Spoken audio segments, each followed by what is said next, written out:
Hello, everyone. It's Jerry at the Fledge, and welcome to another episode of Every Damn Day. Today, we are at episode 347, so 18 more to go before we get our 365 under our belt.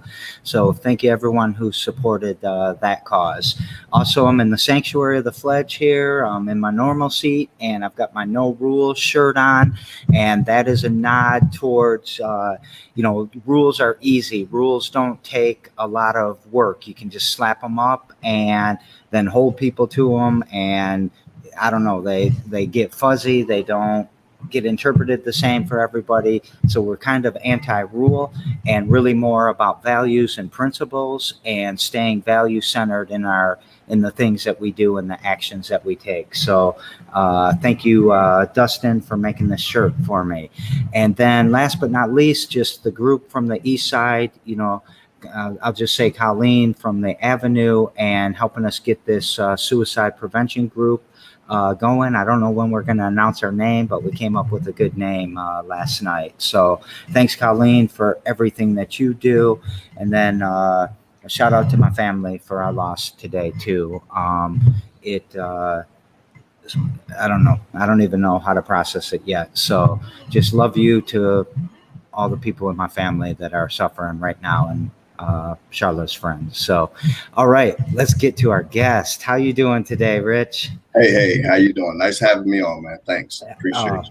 I feel honored and lucky to actually every day I almost do, because people will come out and tell their stories and give me their time and give us their time. So thank you for that. But you also you're a subject that's really not you're a subject. The subject we're about to talk about is super important to me too. So thank you for that. Hey, you want to shout out to anyone? Yeah, sure. Shout out to a good friend and colleague of mine, Shawana Bond.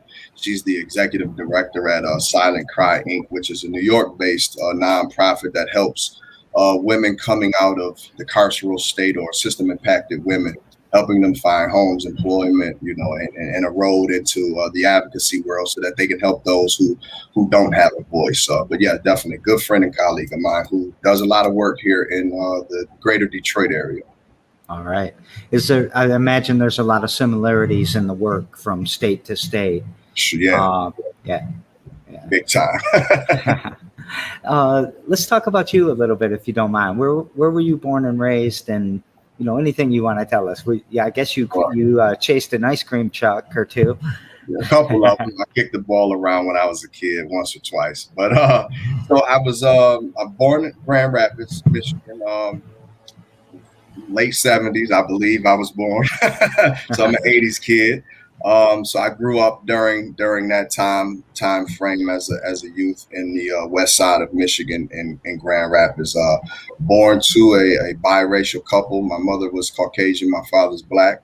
So real strange dynamic growing up in my household. But I attended I attended several elementary schools. I don't know why, but I believe that I attended about a handful of them. But the high school that I attended was Creston High School, kind of known for the football teams that we would have in the high school tournament. So, but if I had to say that I was raised anywhere, I'd have to say it was the Michigan Department of Corrections, unfortunately. Yeah. As a young man, I got involved, system impacted very young. So I think my youth and being brought up, or what raised me, what environment, what components added to, my maturation as a young man were primarily, the correction system. Yeah. And and I don't even know where to start there, because it always hits me young. Can we talk a little bit when I was talking about the third grade stuff and Sure. Like the school to prison pipeline, and I heard it called the cradle to prison pipeline the other day. Wow. That started impacting you pretty early. Yeah. I mean, so born in 78, so I'll be 43 here in a couple of months, here in October. And so I'm growing up as a, say, 7-year-old by the time that the crack epidemic really starts to grab a hold to urban neighborhoods throughout America.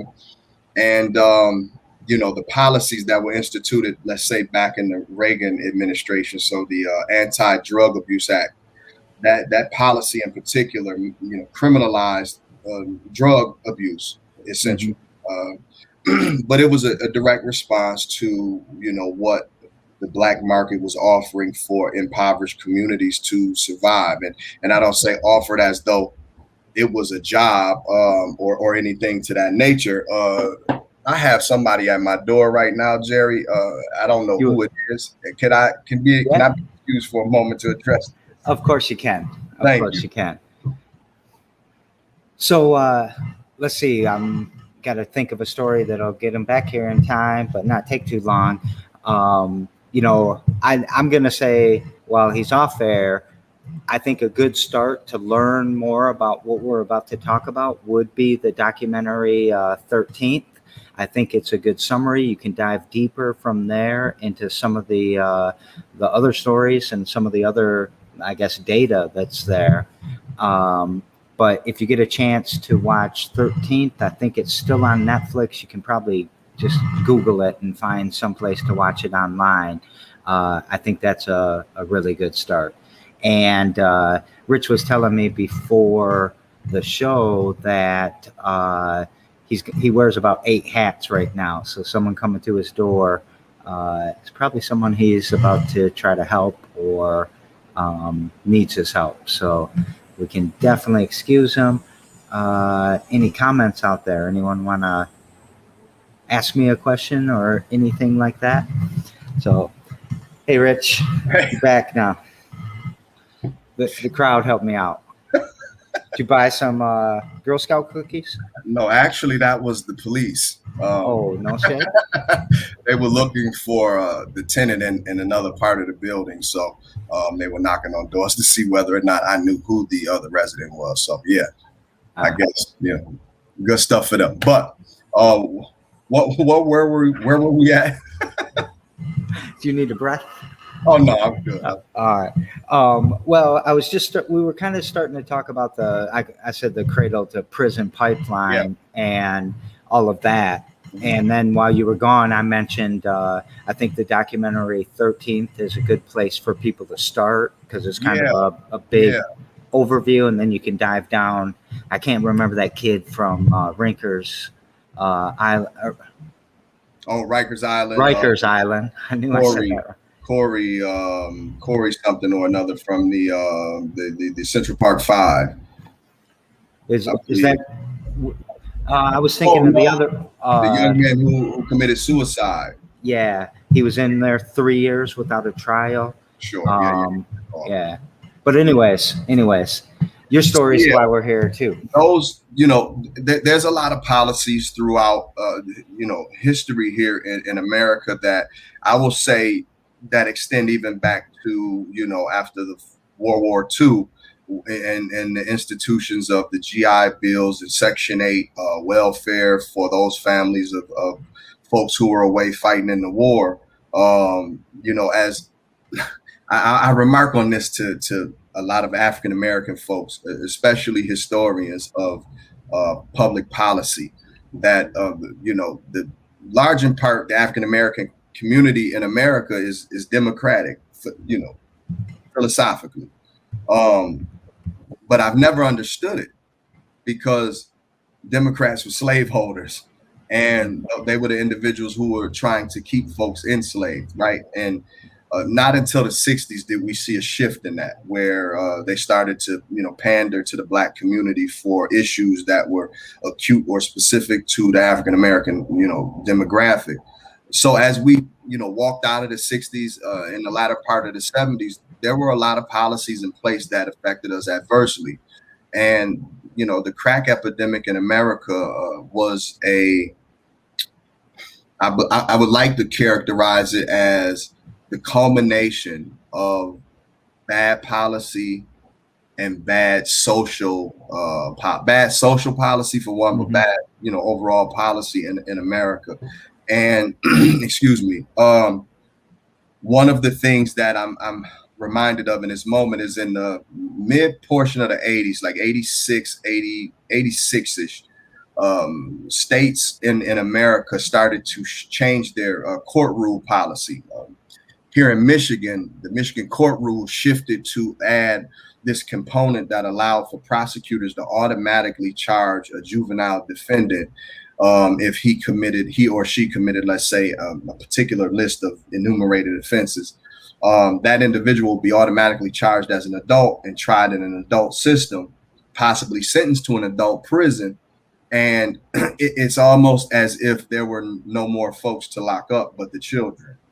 And I believe that America was extremely pissed off at, young, rebellious, seemingly wayward Black youth. And their response was to incarcerate us in droves.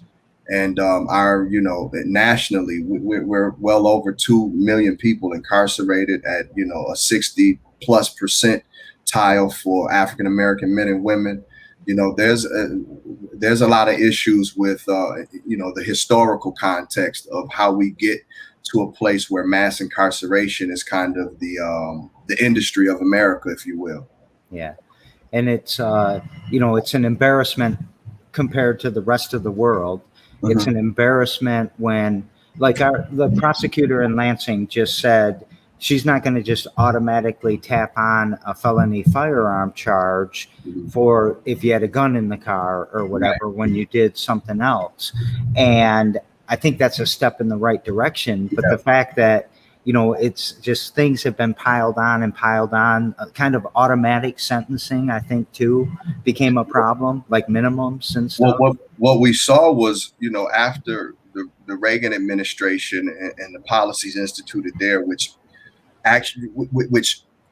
crystallized criminalizing substance abuse or behaviors that could be addressed from a public health standpoint, mm-hmm. right? Then we moved into what was drafted in '88 in the Crime Bill Act of the Clinton administration, which incentivized states enacting mandatory minimum laws. So it was incentivized if you create these mandatory minimums to curb this illusion of crime in America, then they were awarded funding to build prisons in response to the amount of bodies that they would have.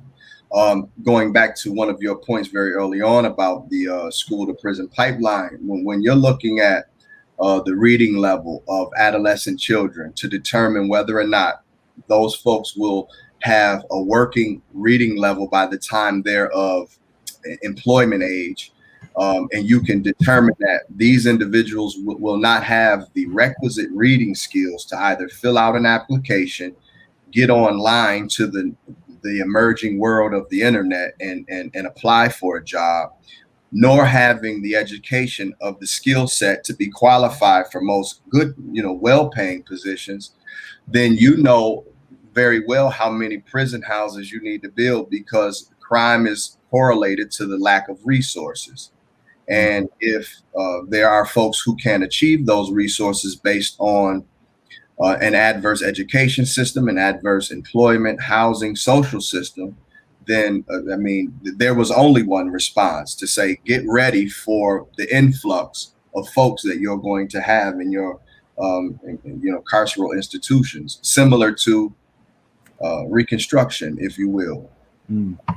When, America was saying, hey, 4 million people that you've now essentially created as citizens, but not. Now we're responsible for managing their care. And what was the response? Black codes, creating laws which criminalized even living in America as a Black person. And here we are now in 2021 with, in Michigan, we're spending $2.3 billion to incarcerate 33,000 people. And how much do we spend to educate those 33,000 people, Well, not very much, but I'll say this, out of the monies that are awarded to education institutions for structuring education for our children. Those children are probably getting about $2,100 to $2,600 worth of instruction time.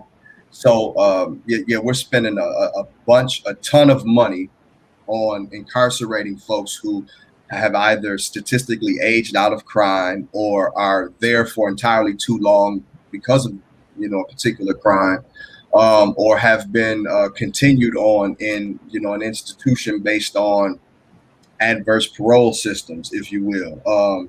We're spending entirely too much. As a taxpayer, I'm uncomfortable with adding to a $2.3 billion price tag to incarcerate folks in this state when crime isn't up. It hasn't been up, but Michigan isn't any safer when we incarcerate our neighbors. We haven't made Michigan safer by incarcerating its citizens. Right. We've actually, in my opinion, torn at the fabric of family, torn at the fabric of community, and poked the holes in the community that that were the safety nets. Sure, because you sever familial ties where, and I'll go into this here, but in my experience being incarcerated, I was very close to my paternal family prior to being incarcerated. Now, I rarely speak to folks in my family. It's not nowhere near the same. Actually, it's probably the other end of the spectrum almost. But that's just based on having those ties severed, no continued contact, no continued engagement. And incarceration is, I remember saying in an interview a few years ago that it is a psychologically dark place. It leaves you a very, very heavy impression on your psyche. Yeah, I think I talked to Adam Grant. You know him? He's with Nation Outside. Yeah. We're very familiar. Him and I talked about, that it's kind of the old military style that they do in prison too, where they're trying to break you down and then supposed to be raising you back up after they broke you down or whatever, but they break you down and kind of leave you there. Well, is that? I would say that incarceration in America is a replica of the military. All of it is militarized. From where we receive our clothes is called the quartermaster. It is not you're on military time. Everything has a military, air to it. How you need to line up, how you need to have your cell made up, your bunk, etc. So all of those things are direct descendants or teased out from a military component or platform. To Adam's point, it is, and they approach it just as that. And so just as much as we give, we elevate the post-traumatic disorders that the men and women who have served this country valiantly, when they come back, when they return from combat, we from a public health standpoint, we really need to be intentional about the folks who we've had incarcerated as well. Yeah. I also talked to someone out in North Dakota. His name happens to be Adam too, and he runs. Oh crap! I'm so embarrassed. I can't remember his name. 46 or something like that. But anyways, he was talking about what we can do as members of the community when someone does get out and they do start to integrate back into the community. How can we help them the most? And he always talks about grace, about looking at that person like a human being, like you would want to be looked at, looking at that person as so much more than someone that went to prison. I agree, but the difficulty in that comes from this, Jerry. It took centuries of academia discrediting the human factor for African people. The only way that a society is able to mistreat somebody is for that society to view those persons as other or less than.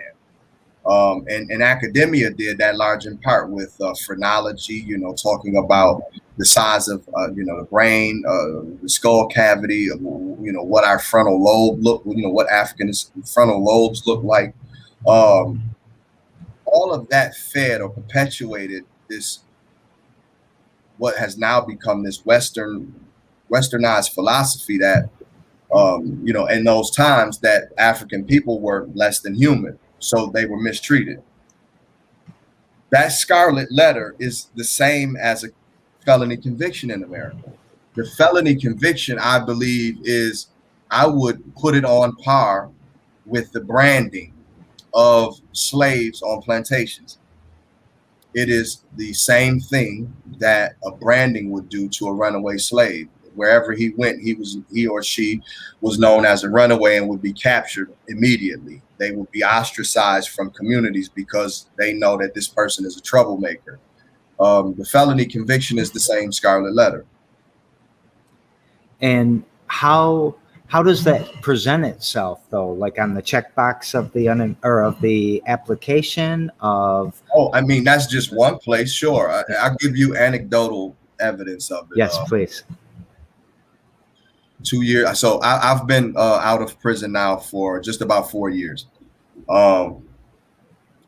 My first year out, I believe, yes, I was able to get to rent an apartment after about my 11th month out. Now, at the time, I had a very prestigious position at the ACLU of Michigan. I was doing great work for them over there. And I went to rent a couple of apartments, and the moment that I put in applications, I was kicked out, phased out right off the bat with the property management companies. I found a private owner. He was a doctor, a surgeon, and I asked him if he needed any background information, and he asked for my credit report to see if I could pay my bills, like if I had a job. Unbeknownst to me, he didn't ask for anything else, but he already kind of had some inkling that there were maybe some reticence on my end to be forthcoming with information. So one day we just had a general convo, just maybe 2 months into the lease, and I explained to him, I said, I did a lot of time in prison, and he was like, I thought so, but I understand that the housing market for folks who have felony convictions is horrible. It led to me actually starting a business that is a property management company that specifically acquires, units to rent to felons that, or to folks who have, evictions on their record. But it presents itself in a manner of the lack of inclusion. When we're talking diversity, that demographic of folks may or may not be included based on that. Mm-hmm. It also it creates this space where, because individuals who've been incarcerated for a very long time are behind the 8 ball when it comes to like technology. So the onboarding of formerly incarcerated persons into the job site, into the job force, can be difficult. And employers may not want to do that. So you don't see cybersecurity firms looking to hire a bunch of felons and give them a tech job. You see manual labor, like factories, lumber yards, steel mills, concrete factories, looking for those folks because they know that they're willing to work because they haven't for so long, and there's not a lot of not to downplay the skill that it takes to perform those duties, but you don't need a collegiate education. You don't need a degree to go and work at Cascade Engineering, so to speak. Dude, I was just going to ask you about Cascade Engineering. I worked there for about 2 months. I was their VP of quality from 93 to 98. I helped design their incubator. I helped with the welfare to work program that they won the awards for. Yeah. And Fred Keller, who was one of my favorite mentors I've ever had in my life, made sure that there at every level in the corporation, he had a returning citizen, including his C-suite.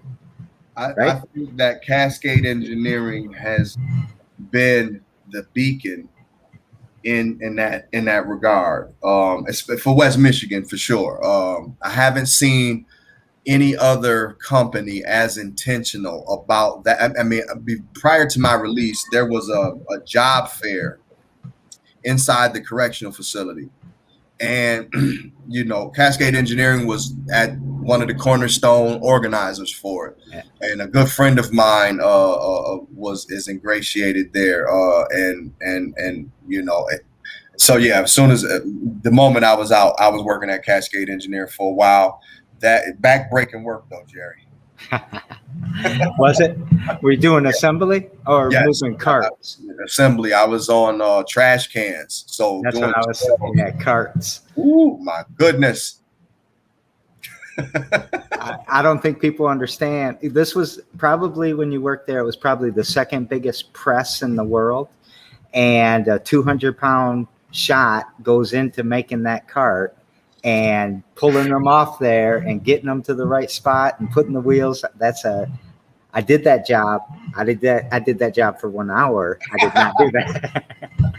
I did it for 2 months and I couldn't do it. I was done.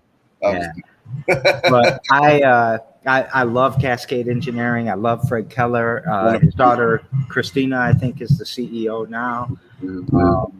But I learned a lot from that man about social entrepreneurialism and the triple bottom line. Yeah. And all these other things that we'll bore everyone with. But sure. It's funny because I didn't tell you, but I did live in Grand Rapids. I lived at the corner of Wealthy and Benjamin. Okay. From like 93 to 2000, back kind of before it got gentrified. Oh, so, interesting. I grew up in that area, Giddings and Wealthy. Oh, yeah, just a few blocks away. Yeah. So, yeah, I used to hang out at Mulligan's all the time. Yeah, I definitely know the place. Yeah. But, I was going to say, in Grand Rapids at that time, it was still pretty segregated. Oh, I mean, this side of Wealthy was a Black community, maybe north there. We had the Latin community, and then the white people lived outside the city. Right. It wasn't quite that much, but yeah.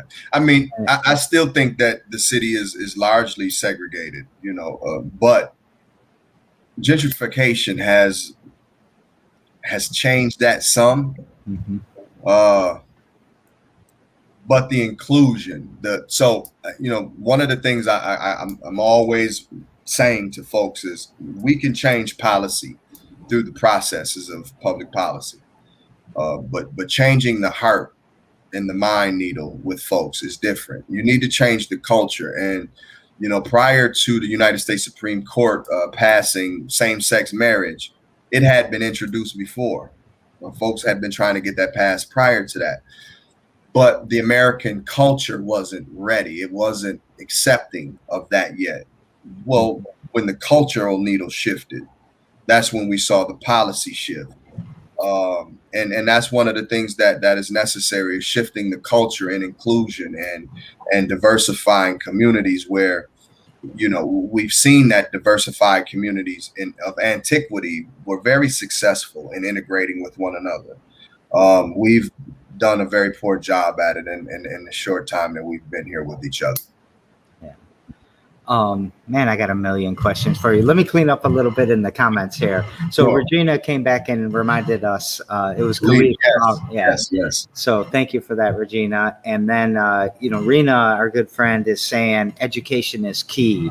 And I think that, I wanted to put that comment up right now in particular because we talked about before getting involved with the system or system impacted, but also within the system. And then even after the system, as we gentrify our communities or people are getting out, not after the system, after you get released, the education is failing again and again and again, in my opinion. But what are your thoughts on that? Well, I mean, so my mother, worked for the post office. She retired from the post office after 25 years. And she went back to school and received a master's degree in philosophy. And she couldn't find a job anywhere. She wouldn't, no employer would hire her. And this, of course, was during the recession. But education to me, I'd say for Black Americans, there's a different context. I don't believe, I believe that education is a wonderful tool because we're trained in a skill set. But most folks in a classroom who don't have the empirical lived evidence, lived experience, oftentimes it's difficult for that academic curriculum to transfer over. As a nation, we are doing a very piss poor job at educating our children in what is essential. I think that, you know, there are places where children are learning very quickly. They're being introduced to, you know, technologies that are going to be necessary in the next 20 years. I don't think that that's the same for urban communities. Those schools aren't given the funding. They aren't giving the attention of other more rural or what would be considered white schools.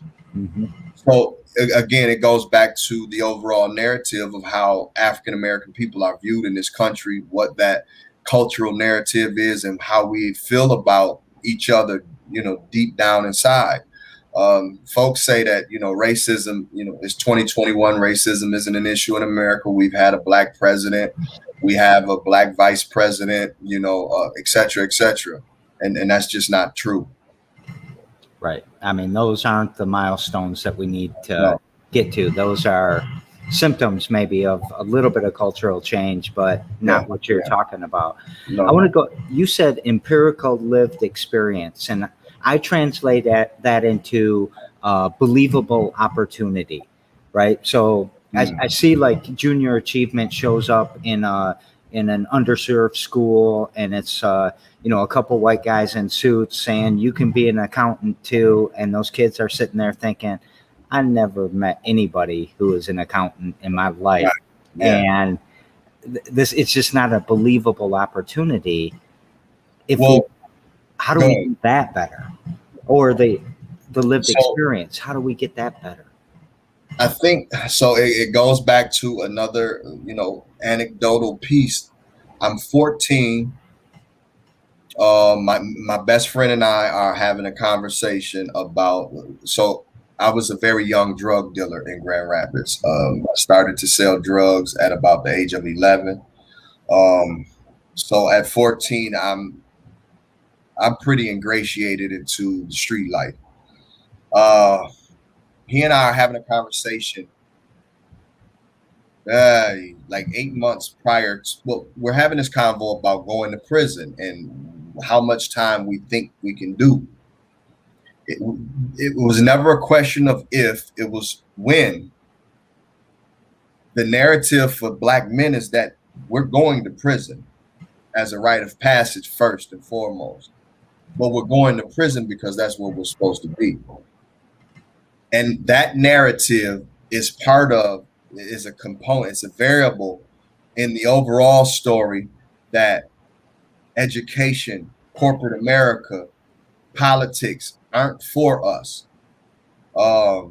Because we're not told or shown from the first, second, third, fourth grade, we're not given curriculums to get us involved in that. When a Black child can't read, they're put in special ed. Now, I grew up in a community that was, you know, mixed to some extent, and I've never seen white children in a special ed class, but I know many of them who couldn't read. They were never, you know, they were given different attention. So they weren't put in a massive class with children who may have had behavioral issues and learning issues or learning disabilities.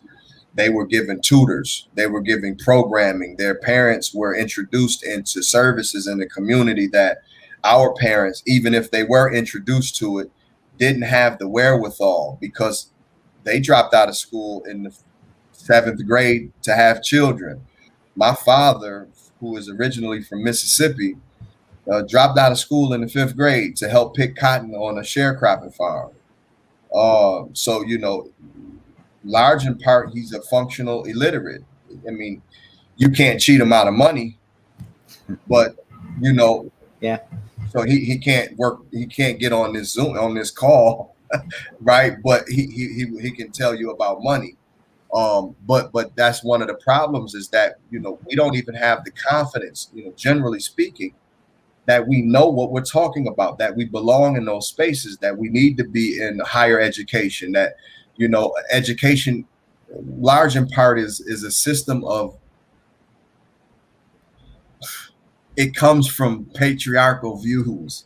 It's in its bone structure, its scaffolding is patriarchal. That being said, how can a young Black kid have confidence that this patriarchal system, who has always been adverse to him or her, going to educate him correctly? Malcolm X said it extremely poignantly. How can I expect for someone who's never treated me right to teach me right?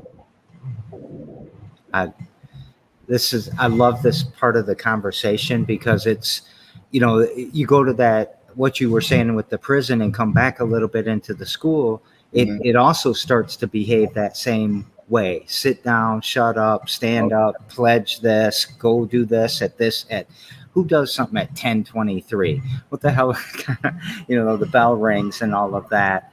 But Right. I think you're giving me this epiphany too, that I've discounted. I think you're teaching me something here, and actually Rena's saying you're educating all of us.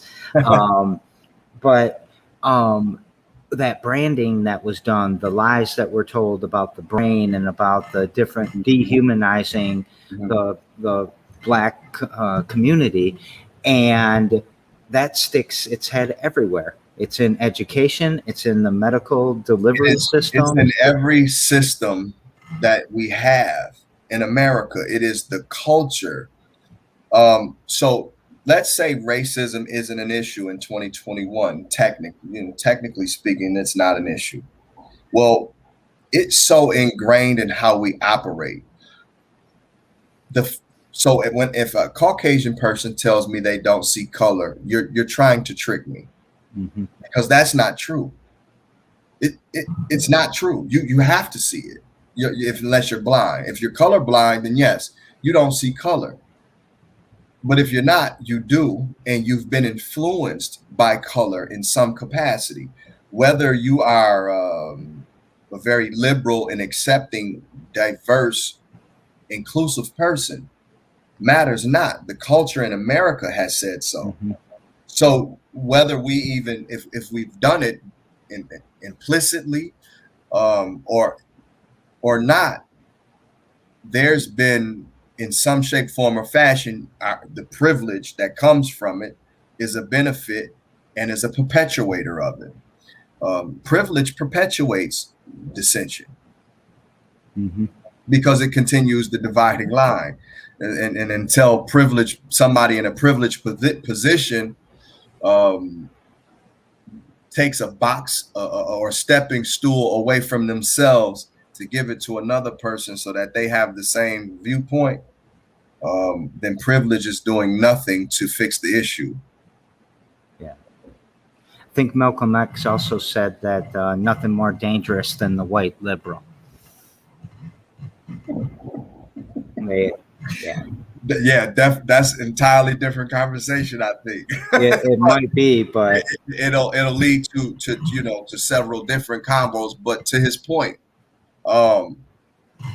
guilt is funny. Guilt will have a married man who has indiscretions rearranging his entire life, right? It will have a parent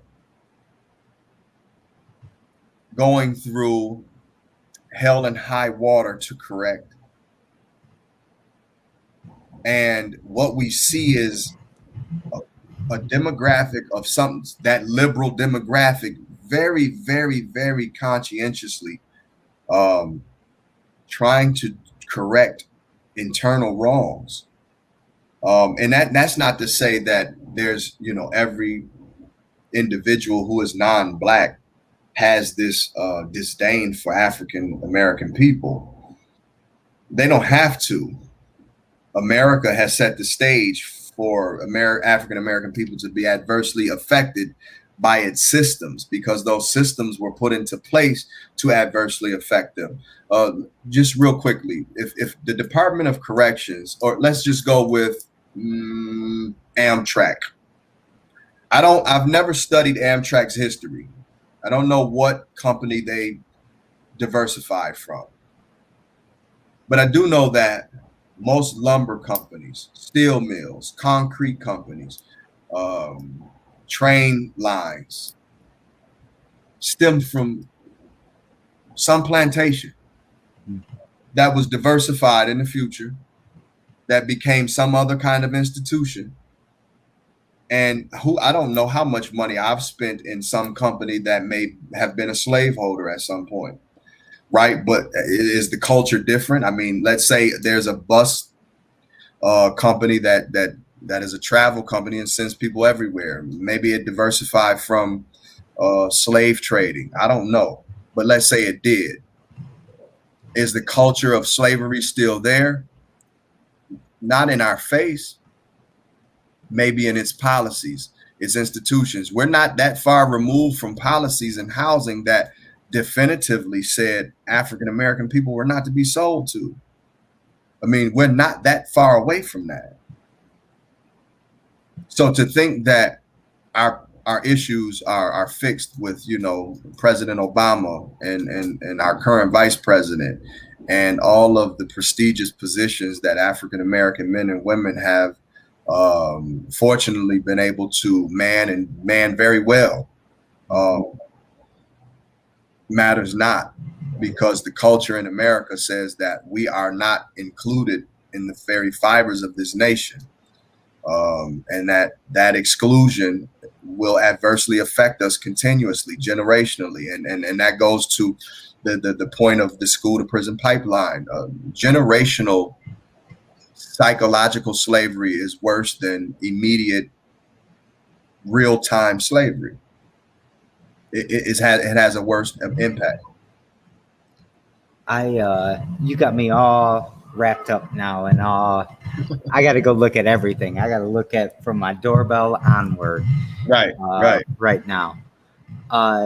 Let's spend a little bit of time so we don't miss out on this, talking about the Michigan Justice Advocacy. And I'm really, Yeah, sure. Is that okay with you? Oh, definitely. Okay. Definitely. And I'm really interested in the Good Time Initiative too. Yeah. So you definitely got to talk about that. They're paying the bills, Jerry. Yeah, but let's pay some bills then.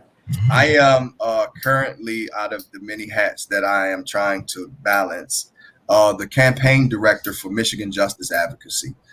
Michigan Justice Advocacy is a very small nonprofit here in Michigan, located in the Ann Arbor area. And we've been around we'll celebrate our first year next month. But most of the folks came, our officers as well as our board, are folks who were signature collectors and organizers for the Michigan Prisoner Rehabilitative Credit Act ballot initiative last year.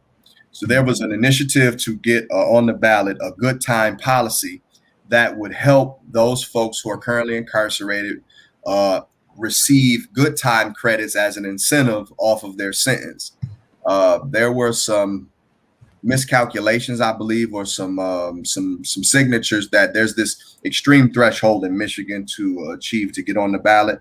And there's, I believe it's 364,064 signatures. So in order to kind of get to that number, you have to shoot for about 600,000 signatures, because they start crossing them off. Yeah, a bunch will be disqualified. So out of the crop that were collected, we didn't meet the threshold to qualify to get on the ballot. Caused folks to then, go to incorporate as a nonprofit organization, and MJA incorporated as a C4 last year, September.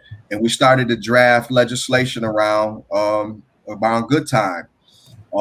in the earlier part of this year, we kind of, started to partner or at least have conversations about partnering with other orgs in the area, the ACLU, Safe and Just Michigan, MySemi, Nation Outside, and others, to find out, what is the best way to approach a good time credit initiative that would be something that would make enough impact on the not only the population, but of MDOC, but as well as the extreme budget that we have for corrections in this state, to alleviate some of those tax issues for us, right? So that that money could be repurposed and that we could bring our neighbors home.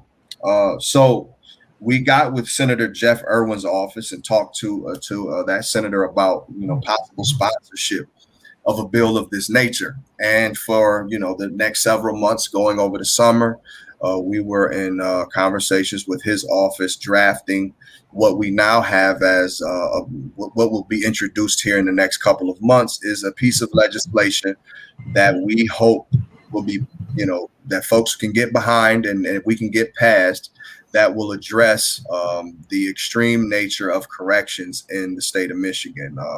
And to that point, we have a $2.3 billion budget in Michigan for corrections.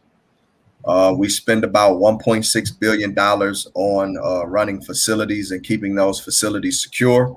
So 1.6 million is going towards like housing, etc. The other portion towards administrative processes. There's currently 33,000 people roughly in MDOC. It is costing Michigan an absurd amount of money to keep 33,000 people incarcerated, right? And out of those folks, so many of them have aged out statistically of crime.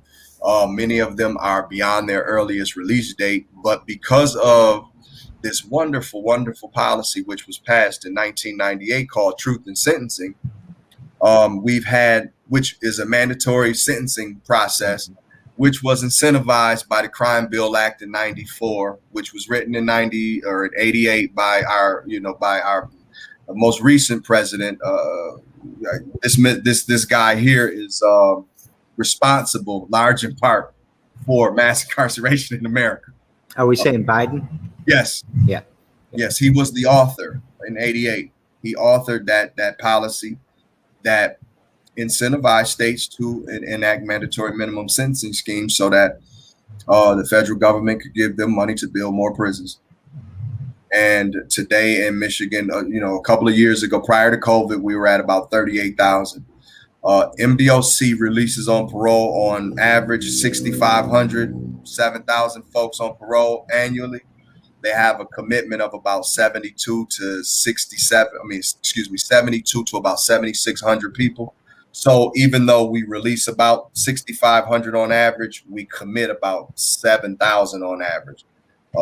And the only reason that we're down 5,000 or so folks is because of COVID.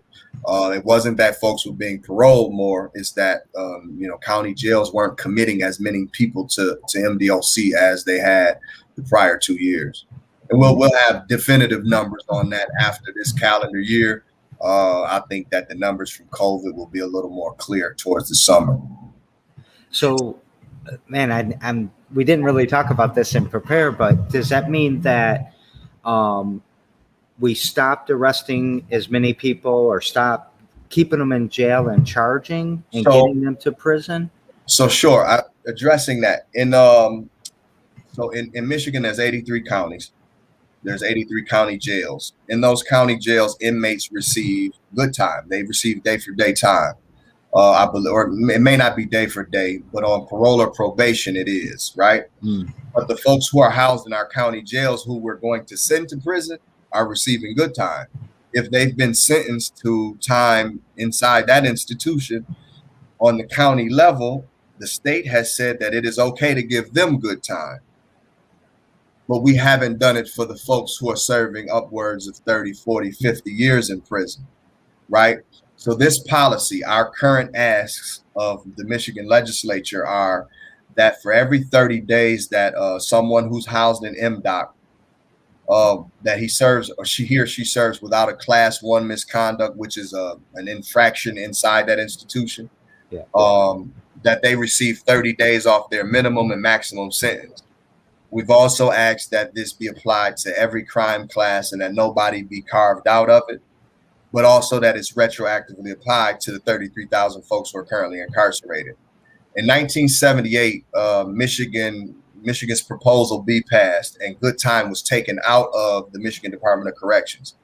At that time, we had about 15,000 people incarcerated at a budget of 333,000. So you're spending just over $250,000 on 15,000 people. Well, our prison population between then and now ballooned over 700%. And obviously at $333,000 annually, we're now spending $2.3 billion annually. We're $2 billion over that budget from 78 when we did have good time. So we took good time out of the institution. Our prison population ballooned, our budget ballooned, and then we enacted, truth in sentencing in 1998. And when we implemented that, that mandates that a person serves 100% of their sentence. Michigan is one of 6 states that has no good time policy in place. But of those 6 states, Michigan is the only one that mandates that an inmate serve 100% of their time while having no good time credits applied. So truth in sentencing actually gave us it's like a levee that allows this water to continue to build. Well, if it ever breaks, then we're going to release masses of folks back into the community who don't have resources, who don't have education, who need mental health attention. 85% of our prison population in Michigan has a mental health issue. 85. So we're talking 25,000, 26,000 people. Out of those, we had several psychiatric institutions. They were closed in the latter part of the 70s, the early part of the 80s. The only place to send these folks is in prison. I was housed in 1997 at the Riverside Correctional Facility, which used to be a psychiatric facility. They still had psychiatric folks there. They should never be in prison. Yeah. Never. Not a day. Not a day. You've probably heard from Ford Fairlane at some point, huh? Not so much, but familiar. He almost every day he sends me something, but he's taught me a lot actually about that particular issue. Yeah, it is a bad one, Jerry. I've seen men and women break in solitary confinement. I've seen men who I knew were, what I would term very sturdy, psychologically, their character, right? Personality, very sturdy men, lose themselves and never make it back because of an isolation cell. So even if a person didn't have pre-existing mental health issues prior to incarceration, the environment, the sense deprivation, if you will, even the sense deprivation in food, the taste, it could elicit, mental health components that we're unaware of. But Michigan Justice Advocacy is working to move that policy forward this fall so that we can help bring neighbors home who deserve to be home and have behaved correctly while incarcerated.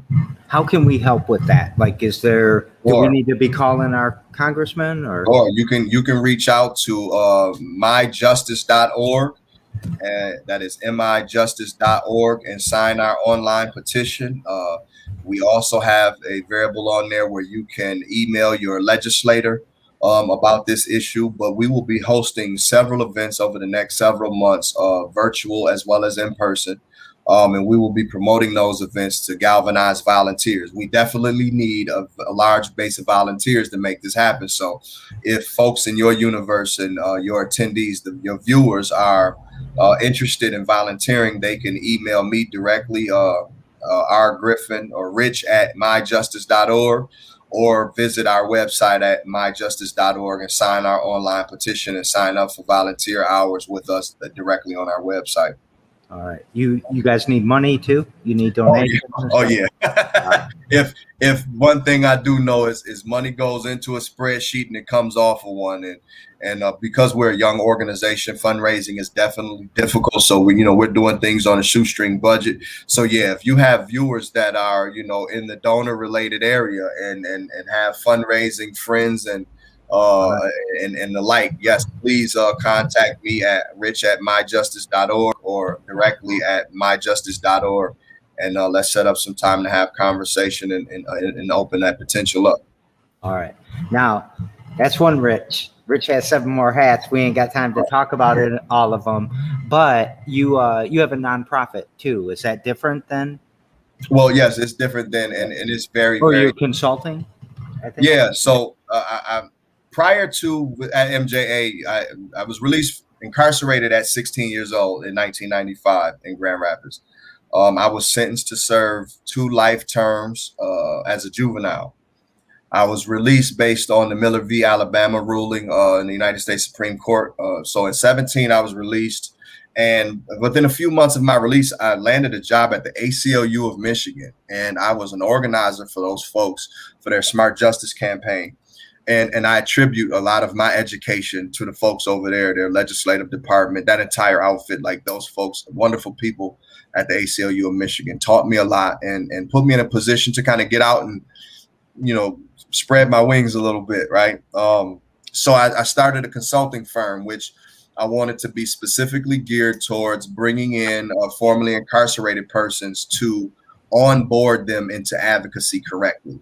I thought, my onboarding, I understood what was lacking and what was great about it and what could be, added.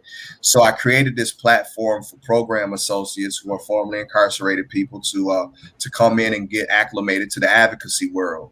Out of that, we built this nonprofit agency called the Justice League, which has 4 components to it. And we're like, a couple of months out of, initial public offering of this org, but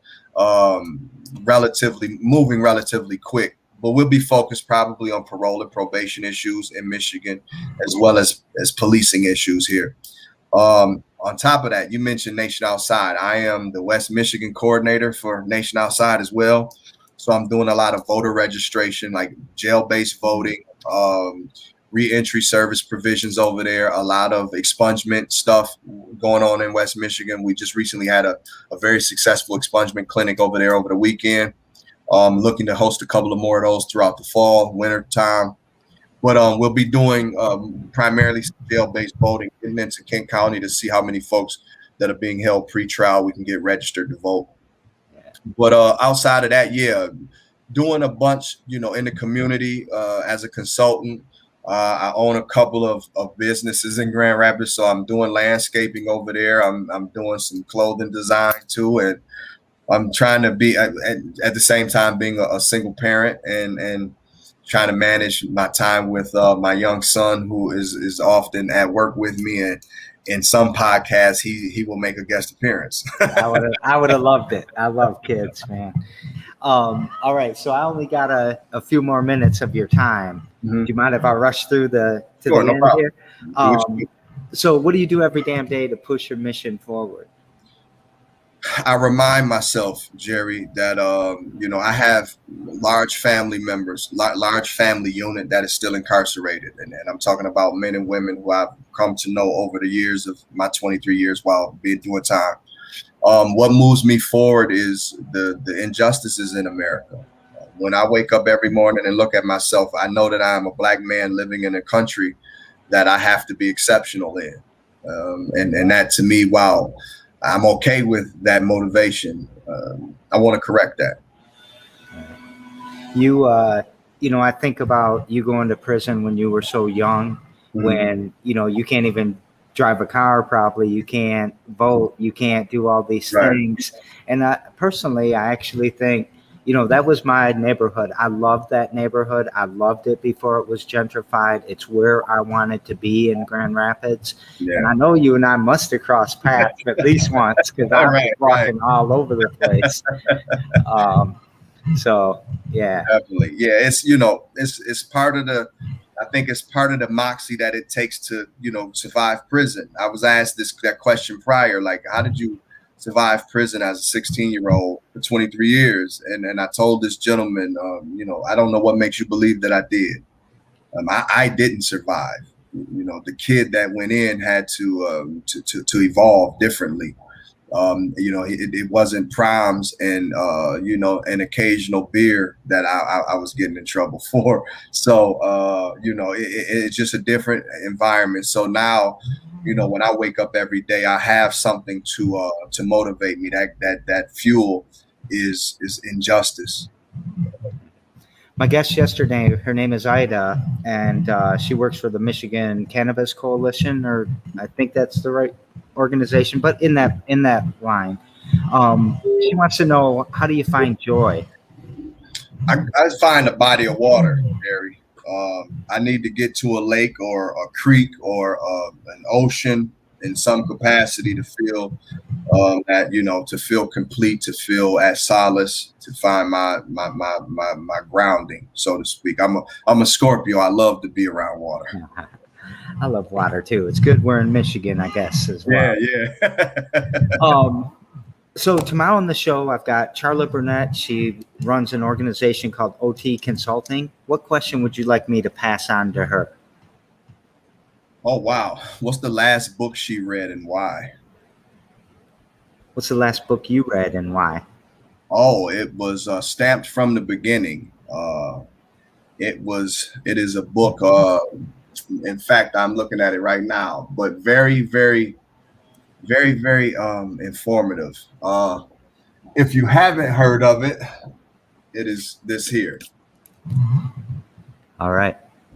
So yeah, this is the last one I completed. And go ahead, please. Similar to, along the lines of the 13th. So similar information, a little more in depth, a little more commentary, but that and the New Jim Crow, it follows the lines of that documentary and that other piece of literature from Michelle Alexander. Okay, man, I could talk to you for so much longer. I know you're in a hurry, so I got to keep moving. Well, if ever you need me to come back and you want to do it again, we talk about some other issues. Not a problem. All right, real quick: happiness, sadness, joy, hope, or love. Which word or words would you like to just talk about for a second? Sadness, I think, is sadness and love. I think sadness is a reflection of how we feel about ourselves or our maybe our flaws, if you will. I know clinicians say that depression is rage turned inward. So sadness has to be in some capacity a reflection of how we feel about ourselves. Love is, to me, the same thing. Being the mother of all emotion, I would say it's the mother of emotion. It allows us to gain enough footing to be able to make a decision on whether or not we care enough about ourselves to do something about it to feel better, so that sadness doesn't take over the individual. So if you love yourself enough, right, or you love the issue enough, you love this thing enough, it compels you to overcome the difficulties that you face. Man, I think you're a badass. You have taught me so much today, really. And I always think I'm educated, but like I tell everyone, we're all still learning. We got to get educated more. We've got to learn about these issues. We have to strip this out of our fabric and rebuild this. It isn't making a tweak here and a tweak here and a tweak there. It's get rid of this shit and let's build something new together. Let's get uncomfortable. Let's get uncomfortable and sweaty. Yeah, I like you told me that right at the beginning, and we got to show our vulnerabilities too, especially us white, fragile, privileged people. It's okay to be vulnerable within this, to say, I don't know what the hell I'm doing. How can I help? But I know what's wrong, because deep inside of us, even, it's still getting to us, right? Yeah. I still have some bias against you that I don't quite understand, but it's there. Right. Yeah. And I better think that through more, and I better look into that. So thanks for showing me a mirror that not a lot of people show me. So I appreciate that. You've impacted me. I appreciate that thought, man. It means a lot. Take us out with something, man, and I'll let you go. I'm gonna give you a quote from one of my favorite people, man, Carl Jung, that there is no coming into consciousness without pain. The most important thought in my mind on a day-to-day basis. I love it. Thank you so much, Rich. You take care. Appreciate the time, man. Go change the world, Joe. I love what you're doing, and we'll talk again.